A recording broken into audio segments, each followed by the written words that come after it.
Wall-to-wall coverage across the JAKIB Media YouTube channel as John McMullen now checks in from inside AT&T Stadium. Special pregame edition of Football 24/7 with NFL insider John McMullen as we get you ready for Big D Dallas. Johnny Mac, welcome in, my friend. Thanks for all the work you're doing today, wall to wall, including the big announcement, Eagles report on PhillyMag.com. A lot of activity, a lot of great coverage from you in Philly Mag today. Great way to kick off Dallas week. Let's begin and come to you down in Dallas, live for the game tonight. Where shall we begin tonight, Johnny Mac?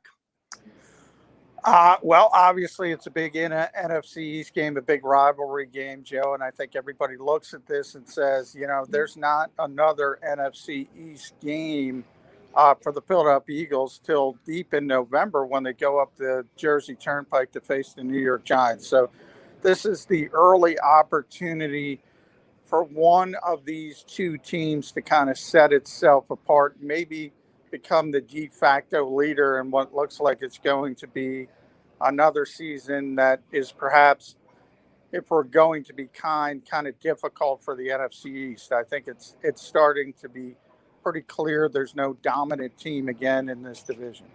John, coming in and always going into every game, I always want to feel good about going into the next football game, feel good about Jalen Hurts, feel good about the team's chances to get a win. I spent yesterday looking back at the Atlanta game, looking back at the home opener against San Fran, and then, of course, watched that shootout last night with San Fran and Green Bay, and then I tried to compartmentalize all of that and process that into the Eagles going into this game 1-1. I think they could have been 2-0 if they would have capitalized on one of two long pass completions by Jalen Hurts. Now that may be optimistic, but how optimistic are you about their chances going up against Dak Prescott and the Cowboys tonight, who, as we know, can put up some points? Yeah, I think that will tell the tale of the game is how much can the Eagles defense hold this Dallas Cowboys offense down. I'm not sure. Been talking about it since the spring, really, and really have been dating back further in the offseason. Can this team project to win a shootout against a terrific offensive team? The Cowboys have the ability to score a lot of points. They also have the ability to give up a lot of points. But if you were kind of projecting this, do you think the Eagles can win a 35-30 game, something like that? I'm not sure that's the way they can play at this stage of it, the evolution of this offense and this quarterback and this coach. So I think a lot of it has to be on Jonathan Gannett's defense to kind of figure out a way to slow down this offense a little bit and keep them under that 30-point barrier, certainly. And if they can do that, they can win this football game because the Cowboys are really, really banged up front, particularly on defense, their defensive line. So a lot of people worried about Andre Dillard.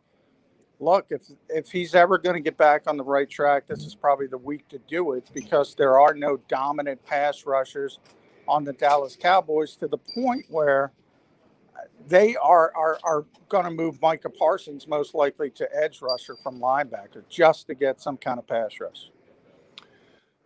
Before the injury to Brooks and then before the practice injury that now has Jordan Mailata out for the game, one of the storylines coming into the first two games, hey, this offensive line is one of the top 5 offensive lines in the league. Now, Landon Dickerson makes his first start tonight.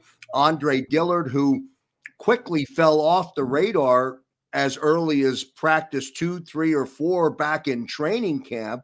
Now he gets the start. What do you make of it? What do you expect tonight, John? Well, as I said, the positive part is there's no Nick Bosa on the other side of the football. DeMarcus Lawrence is the Cowboys' best defensive player. he generally lines up on the left side, so that would be Lane Johnson. But they're smart enough to flip him if he was available, and he's not available. So that's really, really good news for the Eagles, because the Cowboys don't really have that type of player on their defense right now. They got Randy Gregory back from the COVID list, but he's been more reputation than anything else in his career to this point, as he's been suspended multiple times for substance abuse issues. And as I said, Parsons, they drafted him to be their off-ball linebacker, and they've had to move him to a position he's not used to, just to get that athleticism on the pass rush.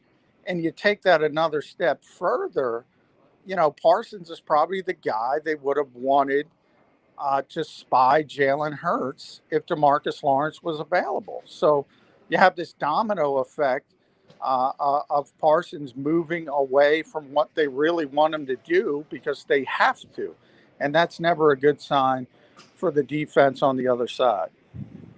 If the offensive line breaks down tonight, Johnny Mac, meaning they're not anywhere near as effective, play that out for us. What will that mean?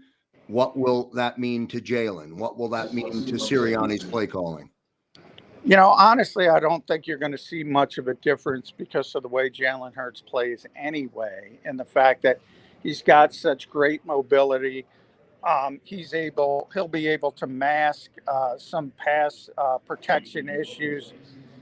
And at times he has left the pocket early anyway, where he probably shouldn't have, and he probably should have climbed the pocket and kind of flushes out. So I really don't think it's going to be that drastic a change if, say, you had a more traditional quarterback, go back to Carson Wentz, who could move but was more traditional. I think Jalen Hurts alleviates some of those issues from his athleticism, and also, to be honest, from the rawness of the game, because he's going to be leaving the pocket anyway, even if Andre Dillard and Brandon Brooks were in there and it was a short pocket. Two different games, Johnny Mac, offensively for the new head coach. Game one against Atlanta, and then game two, the home opener a week ago, called very differently by the head coach. Would you say correctly, or would you say because of the way he called game two, we may see more of how he called game one tonight against Dallas? Well, I think Nick overreacted to game one, so I'm hoping he learned from that. He tried to put a little bit too much on film in the opposite direction. I think he heard a lot of the whispers that said he didn't throw the football, not enough air yardage, and then all of a sudden he went down the field a lot against the San Francisco 49ers, which, to be fair to him, they were down their two starting quarterbacks. So from that standpoint, it did make some sense. But I would like to see a lack of extremes. I thought you saw an extreme in week one that was successful, an extreme in week two that was unsuccessful. Maybe come to the middle, and that's where you should end up. Football 24/7 with NFL insider John McMullen. Our pregame coverage live from AT&T Stadium. Of course, John McMullen will be right back on the live postgame show tonight with Derek Gunn, Mark Farzetta, Devin Caney, and Lane Johnson after the game from outside the locker room, all presented by Stateside Vodka. Go to statesidevodka.com, use that promo code JAKIB, and get 15% off of a 1-liter bottle. We thank Stateside Vodka for their season-long commitment to football 24/7 and to JAKIB Media. Johnny Mac, injury updates, final injury report. What does it say? Is there anything on there that we should know? Any surprises there? Not really. Davion Taylor's inactive. That's not a surprise as he continues to deal with that calf injury. He aggravated when he did return. Rodney McLeod remains out, but he was ruled out on Friday. If you listen to Birds 365, you knew it was going to be a little while on Roddy McLeod still, so that's not much of a surprise. Boston Scott had a bit of an illness this week. He was questionable, so he is going to play. And Sua Opeta was elevated from the practice squad to give him an extra offensive lineman for this particular game because of the issues they've had. We have not to date through the first two games, Johnny Mac. We have not seen very much, if any, of Boston Scott, right?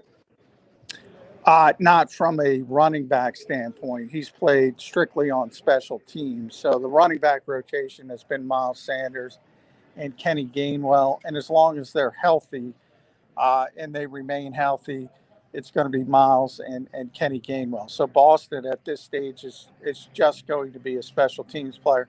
But through 17 weeks, they're going to need him at some point to play running back. And when that happens, he'll be ready to do so. Let me take you back 24 or 40, I guess it would be 48 hours to what was focused Saturday, I guess, compared to what is normally focused Friday in terms of final preps or final get ready for this game. Can you bring us back so we can look ahead to tonight? Did you see anything, feel anything, learn anything different from Jalen or from head coach Sirianni as they get ready to play game 3 tonight on the schedule? I think the players are excited, especially the younger players. I think Monday Night Football maybe doesn't have the same cachet to older fans that it once did back when it was the marquee game of the week. Now that's Sunday Night Football. But I got to tell you, the younger players, they don't know that. They don't realize that it used to be this big behemoth and it's fallen behind. They just see it as a chance to be in a standalone game on national television where the whole league is watching. So I think they're excited by it. And then the second part of it is the Eagles-Cowboys rivalry, which I tell people and they don't like it. A lot of the younger players like each other. So Jalen Hurts is very good friends with CeeDee Lamb and vice versa. Devontae Smith is very good friends with Trevon Diggs and vice versa.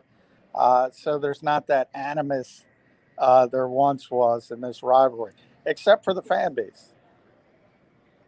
Johnny Mac, watching that shootout last night with San Fran and the Packers, a slogan or statement popped up on the live broadcast: "Pass for the lead, run for the win." And I was trying to actually draw a parallel between your two, between what you normally say. Is that the same thing, only being said a little bit different? Yeah, that's the way the modern NFL, that's the way coaches think, the vast majority of coaches. It's changed differently. In fact, Jody Mack asked me the question about run-pass ratio, and I said it doesn't matter. I say it every week. Tell me who's winning in the fourth quarter. I'll tell you what the run-pass ratio is. In this league, you pass to get the league. It used to be you ran to set up the pass. Now it's you pass to set up the run. So it's really turned on its head in modern football. John McMullen is live inside AT&T Stadium. He'll be all over the JAKIB Media Network over the next few days as he covers the game wall to wall tonight on Football Now with Football 24/7 live on the JAKIB Media YouTube channel. A couple things, Johnny Mac, before I let you go and get back to work and start to get ready for the kickoff tonight. What are the two things that you need to see from the Eagles that would put us in a position to win this football game? I think, the Eagles have given up one explosive pass play in the first two games. That is an astonishing statistic if you're talking about watching the shootouts around the rest of the league. I don't expect that to continue to that level, but they need to limit the big plays from the Cowboys. I think they need to keep the Cowboys under 30 points. I think if they're over 30, that's big trouble for Philadelphia. And then I think you look at the Eagles' running game, which comes in number 2 overall. And remember, this is not traditional. So we were just talking about this is not a traditional running game. I'm not talking about handing the football off to Miles Sanders. I'm talking about running the football effectively. And that starts with Jalen Hurts and the RPOs and his ability to run the football, especially with Micah Parsons out of the linebacker position. Most likely, there should be some openings for him to run the football. John, is there any added pressure on Jalen going into this game other than the pressure of going in and playing the game? Is there any other pressure out there, external noise? No, I think I think that's one of the strengths of Jalen Hurts, and people wanted him to take the bait all week and talk about this rivalry. And to him, he really is how he seems. It's week 3. It's not more important than week 4 or week 5 or week 6, and that's how you should look at it as the starting quarterback. And you shouldn't get caught up in the white noise, ancillary stuff, as Jalen would say, at the rat poison. Um, that's his strength, man. He's not going to put more pressure on himself because it's the Dallas Cowboys on Monday nights. Um, that's just not his way, and that is, if I could put to the one strength off the field rather than on the field, it's his ability uh, to stay even keeled. And that's what I said last week. Nick Sirianni could have took a lesson from Jalen Hurts. Jalen said, no losses, just lessons. Whereas Nick Sirianni, the head coach, beat himself up over the loss to San Francisco. Same question for Nick Sirianni then. Last week maybe got away from him. Maybe the emotion got away from Nick a little bit. Understandable. How about tonight? Yeah, and in some ways, I think being on the road might help Nick Sirianni because you don't have to worry about making the fan base happy. You don't have to worry about those types of things. You saw the way they were in Atlanta versus the way they were in Philadelphia. Maybe that makes things a little bit easier for him. Football 24/7 with NFL insider John McMullen live from inside AT&T Stadium, getting ready for kickoff about an hour and 5 minutes away. And then the story will be written. And John McMullen will be here to tell us all about it. Great stuff, Johnny Mac. Appreciate you jumping on our live pregame show here across the JAKIB Media YouTube channel. We'll see you, of course, later on tonight. If we get the opportunity, we may try and check in for our quick halftime update across the JAKIB Media YouTube channel. But if not, we'll see you live tonight across the JAKIB Media YouTube channel and, of course, also on 6abc.com. All right. Thanks, Krause. All right, good stuff. We'll let John McMullen get back to what he's doing down live here at AT&T Stadium, all presented, of course, by Stateside Vodka. Go to statesidevodka.com. Use that keyword JAKIB. Pick up 15% savings off of a 1-liter bottle of Stateside Vodka. This is the JAKIB Media YouTube network. As we come to you leading in to the live game, we'll take a commercial break. We'll continue our pregame coverage across the JAKIB Media YouTube channel. Back in a moment.